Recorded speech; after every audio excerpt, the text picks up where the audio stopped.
আমার ভাই হাদির মতো, আমার ভাই আলিফের মতো আমরা যুগে যুগে রাস্তায় নেমে আসবো ইনশাআল্লাহ।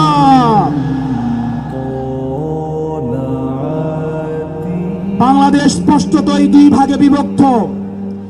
এক ভাগ গোলামীকে বরণ করার জন্য প্রস্তুত হচ্ছে, আরেক ভাগ আজাদির পক্ষে অবস্থান নিয়েছে। এক ভাগ ভারতীয় আধিপত্যের কাছে মাথা নত করেছে, আরেক ভাগ ভারতীয় আধিপত্যের বিরুদ্ধে বিদ্রোহ ঘোষণা করেছে। আমরা জানি আমাদের পথটা লম্বা, আমাদের এই লড়াইটা অনেক দীর্ঘ। আমাদেরকে আবার সুপ্ত গুপ্তর এই ধরনের তৃতীয় শ্রেণীর ভাষা দিয়ে আবার হত্যাযোগ্য করে তোলার ষড়যন্ত্র করা হচ্ছে।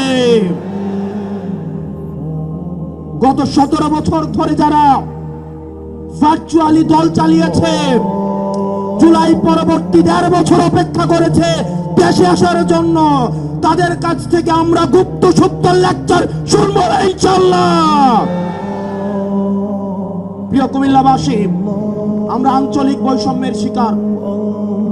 কুমিল্লা, আমরা মাইক্রো ইকোনমি আমাদের সমৃদ্ধ। আমাদের রেমিটেন্স যোদ্ধা ভাইয়েরা বিদেশে মাথার ঘাম পায়ে ফেলে কুমিল্লার অর্থনীতিকে সমৃদ্ধ করেছে। আজকে আমির সাহেব এখানে আসছে, কুমিল্লার রাস্তাঘাটে চললে মনে হয় আমরা বাংলাদেশে কোথাও নাই, আমরা আফ্রিকার কোন এক দুর্ভোগ কোন এক অঞ্চলে আমরা রয়েছে।